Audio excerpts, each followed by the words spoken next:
Hello. So I am just going to wait for all this to look like oh, for heaven's sake. Facebook live video has gotten so irritating. I don't want tips, Facebook. Okay. Sorry, I'm going to quit looking at my screen now. So I am live and I am here to talk to you about my brand new book, Unbridled Cowboy, which is the first book in my Four Corners Ranch series. So if you have felt lost and confused, kind of trying to dive into the middle of the Gold Valley series or the Copper Ridge series, good news. Book one in a brand new series is out today, and you can just pick it up and read it, and there's nothing for you to go back and read. And the real ones know that there has been a novella in this series already, but it's in the back of this book, so you're not going to miss anything. And a lot of times with the novellas, they're not like as tightly connected anyway because they can be hard to find, so I don't like to do that to people.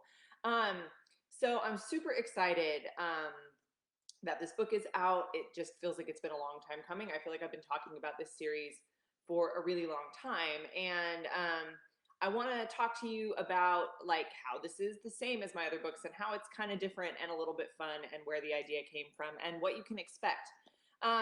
If you have any questions for me, feel free to put them in the comments. Thank you, Natasha.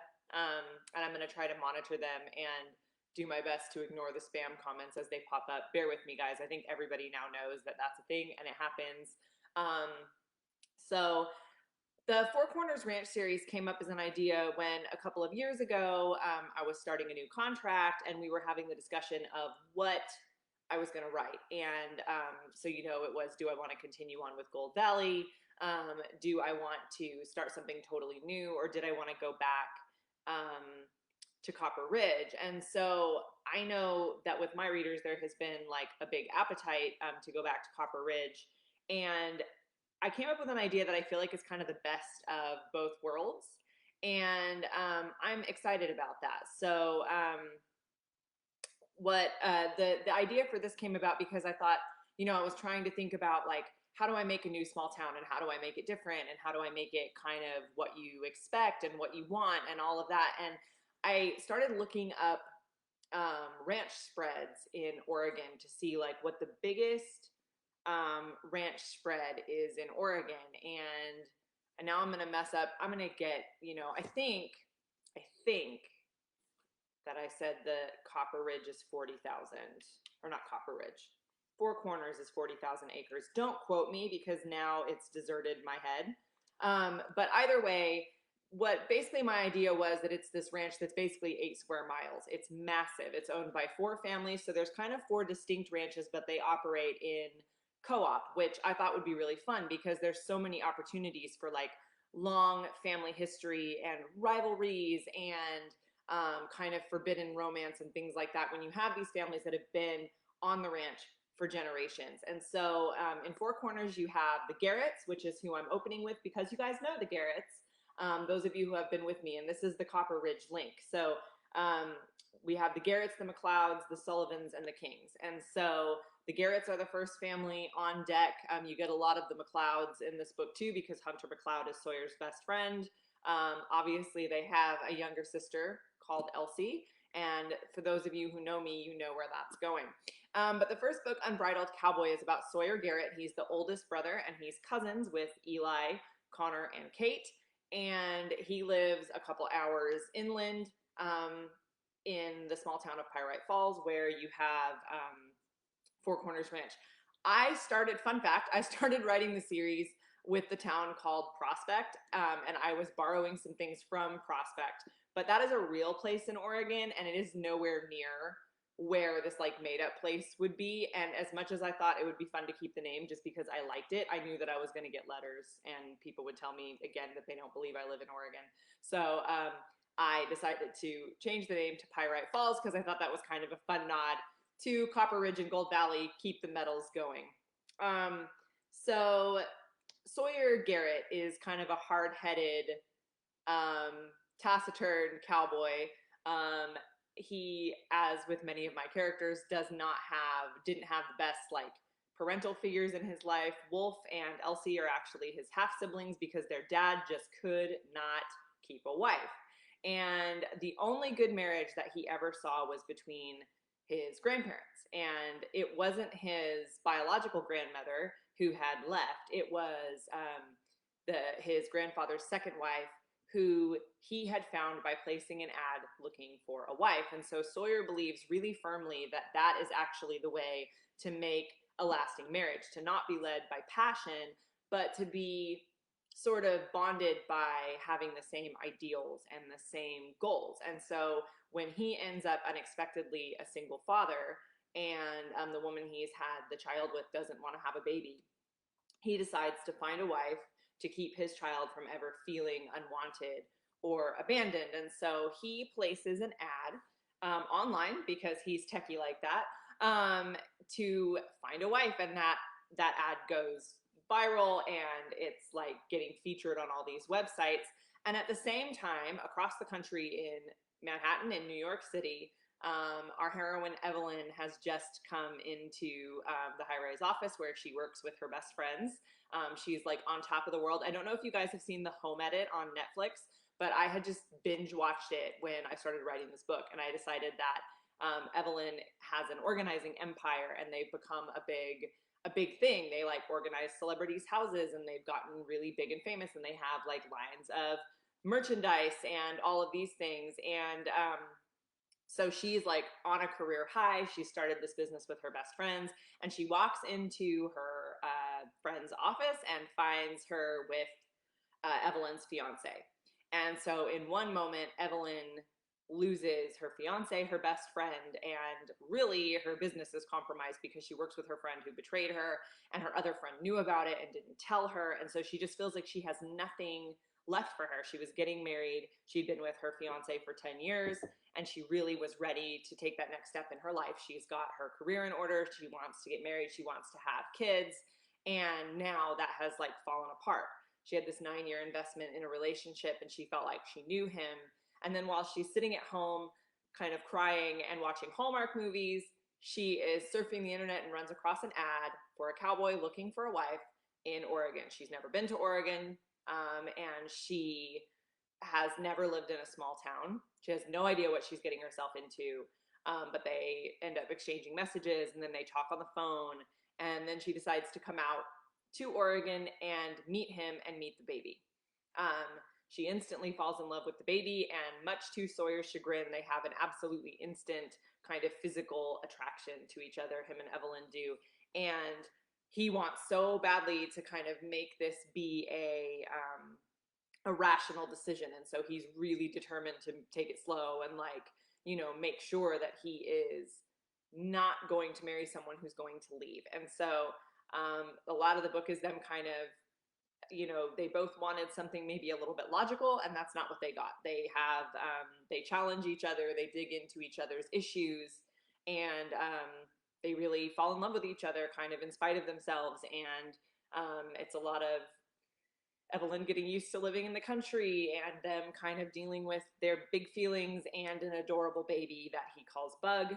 And I just think it's a really fun, sweet book. There's lots of family stuff, lots of fun banter. I think you guys are going to love Hunter and Elsie. I know that that's going to be one of the big anticipated books, and I think you're going to love their kind of sniping at each other throughout, you know, these books. And I'm not even going to pretend that that's not something I'm putting together. I mean, you guys know me, and so much of this for me, because it is the Garrett family, is an homage to what I loved about those first Garretts, about Eli and Connor and Kate. And so definitely, very consciously, there are some similarities between Elsie and Kate, and between the dynamic that she has with Hunter and the same kind of dynamic that Kate had with Jack. And so I think that was for me for sure, because I love them so much, but also for my readers because I know that you guys love them too. So the first book, Unbridled Cowboy, is out today. The second book, Merry Christmas Cowboy, is out October 26th, and that is Wolf Garrett and Violet Donnelly. And a lot of you guys will know Violet Donnelly also because she is the daughter of Kane Donnelly, who is the hero in Down Home Cowboy. So there's so many Easter eggs, so many people. Violet works at Sadie's Bed and Breakfast. She's kind of the innkeeper there, and she does all of her baking because she learned to bake from her stepmother, Allison, who is the heroine of Down Home Cowboy.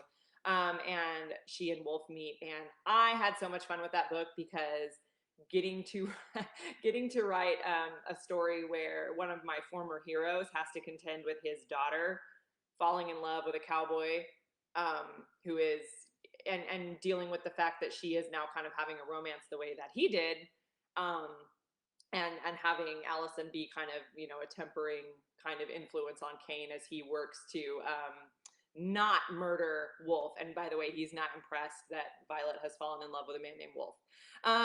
He's not here for it. Natasha asked if Violet is my first second generation book. Yes, it is. And I know that a lot of people asked me in regards to Violet. They said they thought that she was going to be with Dallas Dodge. And I totally understand why people thought that. However, that never entered my head because in the timeline of the series, so Dallas Dodge is the son of Bennett Dodge, who's the hero of Untamed Cowboy. I have always intended to write Dallas's book someday, but Dallas is 15 in his book. Violet is 17 in her book, and actually her book happens a few years before Dallas's book in the chronological timeline of things in my series. So Violet is like too old for Dallas, and I would have to wait too long for Dallas to grow up. And so, however, I am hoping to write Dallas's book soon, and I am hoping to get it out a little sooner than I normally would. So I'm not in a place to like make promises about time right now, so I'm not going to. But I have a heroine for Dallas, and I am going to do a little time warp just kind of off to the side so that I can write his book because I'm impatient and because I loved writing Violet's book so much. So that is why Violet and Dallas are not together, because actually I think when Dallas is 15, Violet is 19 or 20 and in another town. So they're not actually the same age. And Violet is 23 maybe in this book. So we've got Violet and Wolf, and then Cowboy Wild will be Hunter and Elsie's story, and that is out in February. I know it's kind of a long gap, but it was supposed to be out at the end of December, and our experience has been that books that come out at the end of December are just kind of, it's not a great day. Like, it's a couple days after Christmas. If there's going to be issues getting things on shelves, that is, you know, it's not great. Everyone is tired. It's after Christmas when we had the biggest, most awfulest supply chain issue that we had. It was for the True Cowboy of Sunset Ridge, which just didn't get put out for close to a month after it was supposed to come out in a lot of places, not in every place. And there's just not really any recovering the sales from that. And so we made the decision to move Cowboy Wild. I wanted it to come out sooner. I wanted to like be able to edit it real quick and like change the order of the books and like have it come out in summer. But I got vetoed because they also have to have things lined up for the printers so early that we didn't really have time to do that either, unfortunately. So out of an abundance of caution, it's in February 2023. But my hope is that because that's abnormal, we're going to kind of change up the way we've been doing releases and get them so that they're a little bit closer together following that. Thank you, Diana. I had the best reader response to True Cowboy of Sunset Ridge, and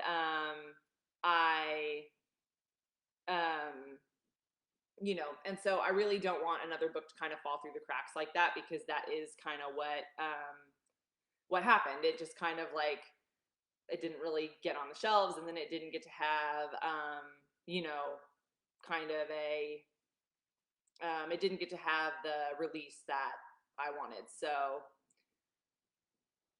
I am, all right, dude, get out of my comments and quit commenting to people. I'm going to block you.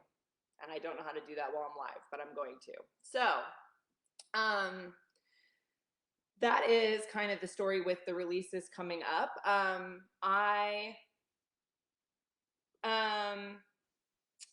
Oh yeah, Natasha asked, since I have started the Four Corners series, will I write more from the other series? I like to leave everything open to go back and forth. Right now, Four Corners is serving as a really great like spinoff where the way that I situated the town, it's kind of in the middle of both Gold Valley and Copper Ridge. So you get some walkthroughs from a lot of people.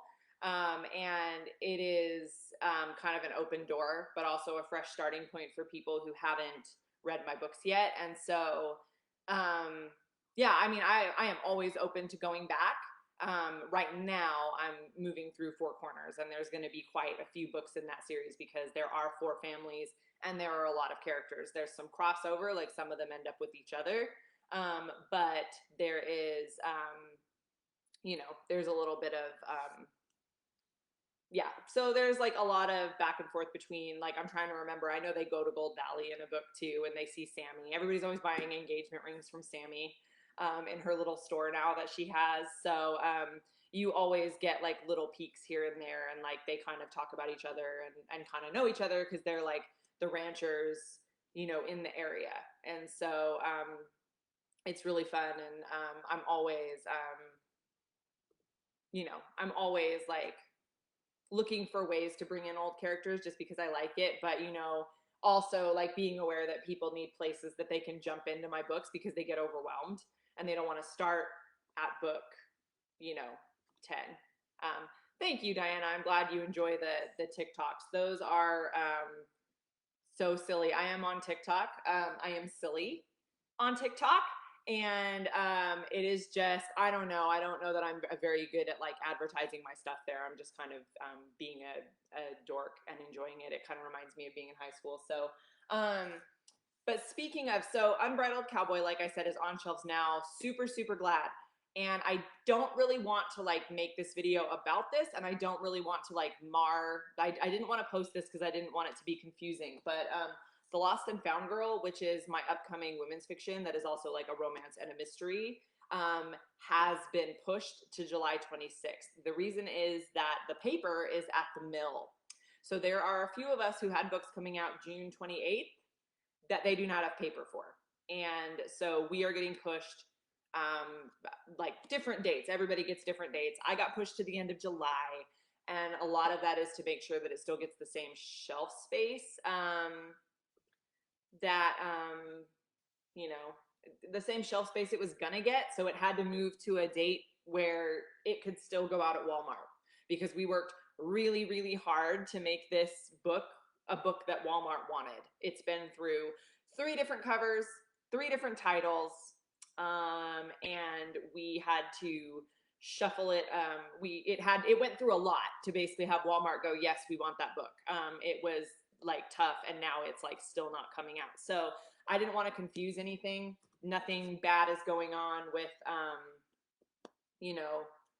nothing bad is going on with Unbridled Cowboy, barring the usual kind of who knows when stuff will come out on shelves. It should just be out.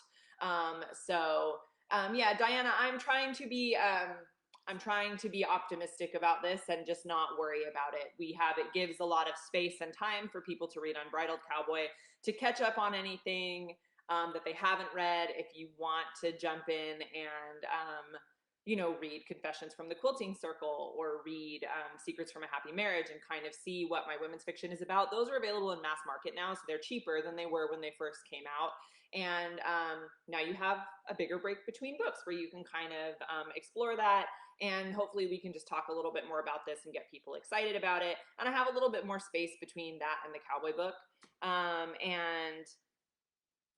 Oh, thank you, Amy. That is so interesting. I love hearing about how people sell books. One of my really good friends is a bookseller she owns an independent bookstore, and I love talking to her about books and how people kind of come in and tell her what they're looking for. And I just think it's really interesting. And I'm a reader myself, so I know how I come to books, but I'm always super interested in hearing how other people do it too, and kind of how all that works. So thank you for your comment. And yeah, so I think unless you guys have more questions, which I'm always happy to talk about anything, that I'm on the live. I put makeup on.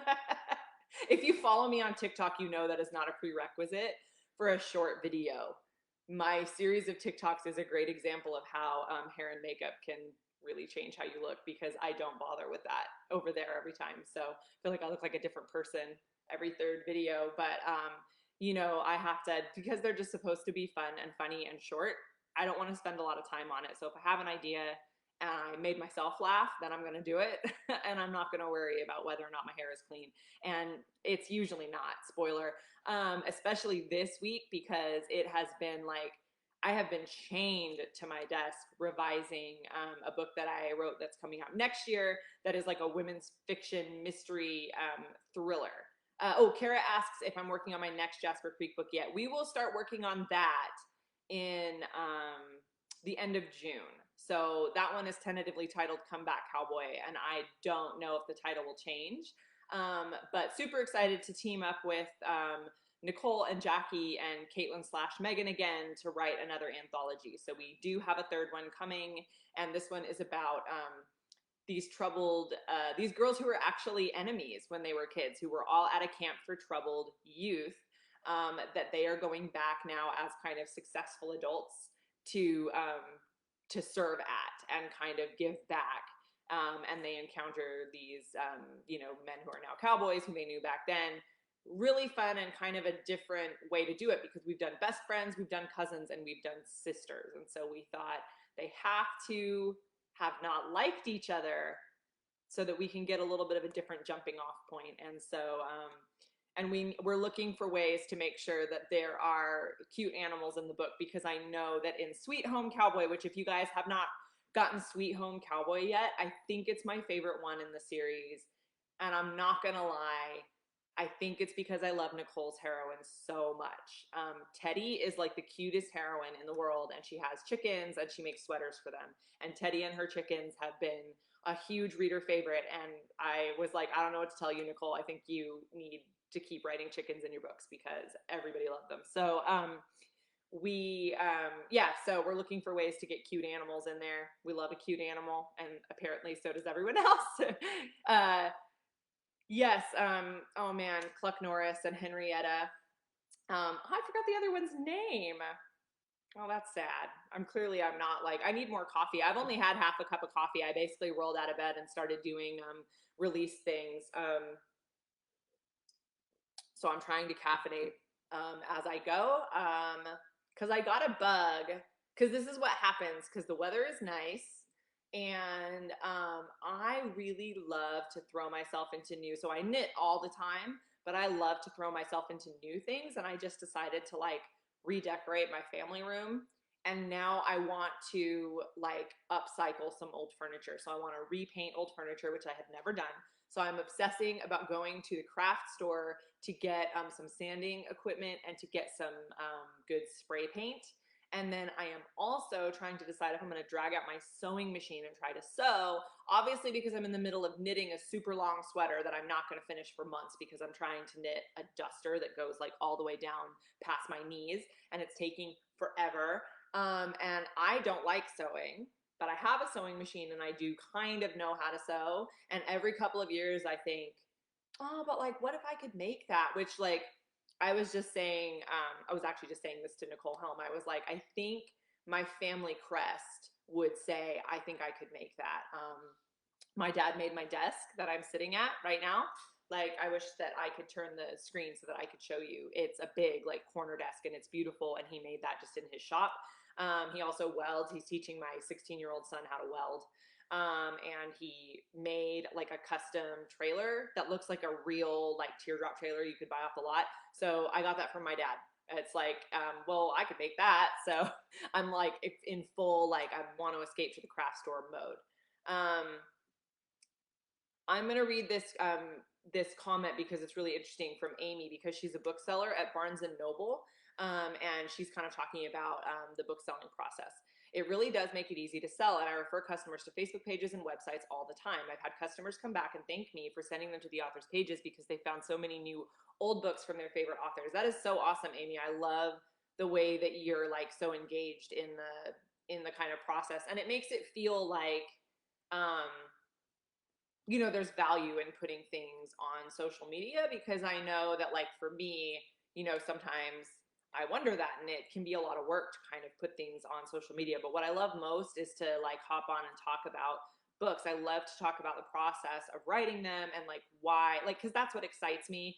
I don't love like I mean, I get like, I guess it is promo, but it's like for me, I'm like, I'm always just excited about like I'm excited about the process and I'm excited about the story. And I love like, actually, while I have you guys, I'm going to show you my notebook that I started for, oh, this is for the Lost and Found Girl. So I will show you, but I am going to also reach over and see. Like I started a little cute notebook for the Lost and Found Girl to keep track of my notes. I have a Four Corners one though, which is what I'm going to try to find to show you guys. But this is where I keep track of like all my details, and I put like little pictures in there to kind of help with inspiration. And I did that. I'm going to be bummed if I don't have it here. This might be it. I have so many notebooks, you guys. It is not, and you would think that it would make me more organized, but it doesn't. And like, but the problem is, and I don't know if anyone else has this problem, so I guess I don't have that notebook sitting right there, which is a bummer. But it does kind of look like this. So like, I don't know if anybody else has this problem, but like if something goes into the computer, I just forget about it. I literally never look at it again. I need it to be physical. Otherwise, I'm just not gonna refer back to it. So I love having my pictures like printed out, and I love having my little like kind of notebooks and things like that. And it's easier for me. But I have so many, like so many. And this is my new one. Oh man, I love it so much. I know I posted a picture of it when I just got it. I love it so much. It's so cute. But then the problem is I'm always like, where did I write that down? I don't know where I wrote it down. It's some, you know, and I don't know where the notebook is. And yes, Elisa says if I write it, I remember it. And that is so true for me too. When I did theater back when I was in middle school and high school, the way that I learned my lines was I would write them down. And just writing them down, that would be in my head forever. Like I do that with grocery shopping lists too. I write the list, but I never look at it again, but I have to have written the list. My husband puts things on with the Amazon, the Alexa. Sorry if I set yours off. And he can like, he'll look at it and like check it off. And he's always like, did you do the shopping list? I'm like, well, no, I wrote it down. I can't tell a robot to do it and then remember it. I'm not ever going to remember it. Carrie said she found me through Brenda Novak's book club. That is awesome. I love to hear that because that was so fun and so harrowing. Like, I know I talked about that a little bit in Brenda's book group, but we had, I mean, really the problems for poor True Cowboy of Sunset Ridge were legend, but I was getting 800 books sent to me to sign for Brenda's book club, and we had a big snowstorm, and the books just kept not coming. And I was going on vacation. I was going to Disneyland with my husband and kids, which if you guys follow this page, you know that I've been to Disneyland a lot of times this year. But we got the magic key and we decided to see if we could like possibly go enough times to make it worth it. And I think we all like burned ourselves out, not on Disneyland, but on getting there because it is not close. And I have now made that drive down to Anaheim too many times this year. I don't know if I can do it again. Gonna have to fly, but flying's expensive. So, you know, anyway, it's a 12-hour drive. It's too many hours and it's a lot. But anyway, so we were going to go to Disneyland and the books kept not coming. Now the day the books were supposed to come and we were like on deadline to get, oh, thank you, Diana. That's awesome. So I have two people here who found me on Brenda's book club. That is such a neat book club. I loved participating in that so much. But so we get, the books were supposed to come. We had snow, but the snow had started melting. But I live kind of rural, so I'm not in town. And the driver called me, and he was like supposed to bring my books out that day. He was like, I can't bring your books. The road is too icy. And I knew he was lying. I'm like, I can see the roads, sir. They are not icy. My husband drove to town in our Chevy Bolt. You can surely make it up. Have you not seen ice road truckers? He just didn't want to drive out here. And I'm like, I don't know what to tell you. I'm going on vacation tomorrow. I've got to get these books today. I've got to sign them all today and get them sent off today. Oh, and Pamela found me through Brenda's book club. That's awesome. So we ended up where my husband had to go drive down to the actual warehouse and pick up the pallet of books and put them in the back of our actual big car and not our Bolt because it's a cute little electric car, but it doesn't fit anything in it. So he had to go get the big car and come back down. And like, so he picked him up, he brought him to me. We signed him as quickly as possible. My dad came over and took a bunch of pictures. If you guys have seen the pictures of me sitting on my book throne, that's from Brenda Novak's book club. If you haven't, I'll post them here again because they're funny. My dad came over and took them, and then we left for Disneyland, and my dad shipped them all off for me the next day. So it was a team effort, and the weather and the driver were not heroes, but my dad and my husband are heroes. So that was really fun though. And it was so fun to like do the discussion about the book, and yeah, I had a blast with that. And I love that a few of you like actually like found me and started following me from there. So that's awesome. And yeah, do you guys have any more questions? Because like I said, I'm here.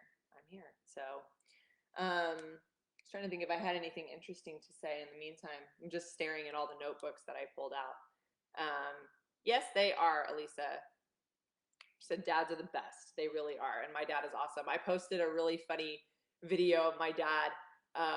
He brought me that rower that's over in the corner because I wanted to test it out and see if I liked rowing. And when I say like, I mean that in like the sense that I like doing any kind of exercise, which is like, do I not hate it? And I knew he was going to bring it over. But I didn't know he was going to drive it over in the trailer on the back of his like riding lawnmower. And I had to video him because I was laughing so hard when he came down the driveway on the riding mower. I was like, that is the most dad thing that has ever happened. He was like, what?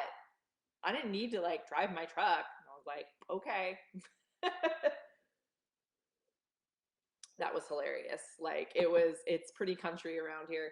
But my dad lives next door to me, if you guys didn't know. So I live next to my childhood home. I haven't made it very far. I've been to some places, but I always come back. So if you're just joining us, we're talking about Unbridled Cowboy, which I put my cell phone on so I couldn't see the cover. Because it's out today and it's the first book in my Four Corners Ranch series. And man, I love it so much. And I think I just got to read the edits for Cowboy Wild, which like I said is coming out in February. And I love that book. I'm just really excited about it. And then I love even more, there's a book coming out that doesn't have a title yet, but it's about Gus McLeod, and he might be my favorite hero of all time. I love him so much. He's just a big scarred jerk, but he's actually so sweet in his heart, and he is like the most heroic hero ever, and I love him, and I can't wait. So just so many things that I am excited about in this series, like so many. And thank you, Diana. Thank you guys all for like tuning into this video. Like I said, it's really great to know that people like to tune in and they like to hear about all the things that I love to talk about. Oh, that's another thing. So I am having what is now a pre-order event at the beginning of July at Rebel Heart Books, and I will post all of the information here. Rebel Heart Books is in Jacksonville, Oregon. If you guys are within driving distance, please come down for that because it is going to be super cool. I am going to do a little talk with Megan Crane / Caitlin Cruz. We're going to talk about writing. We're going to talk about books.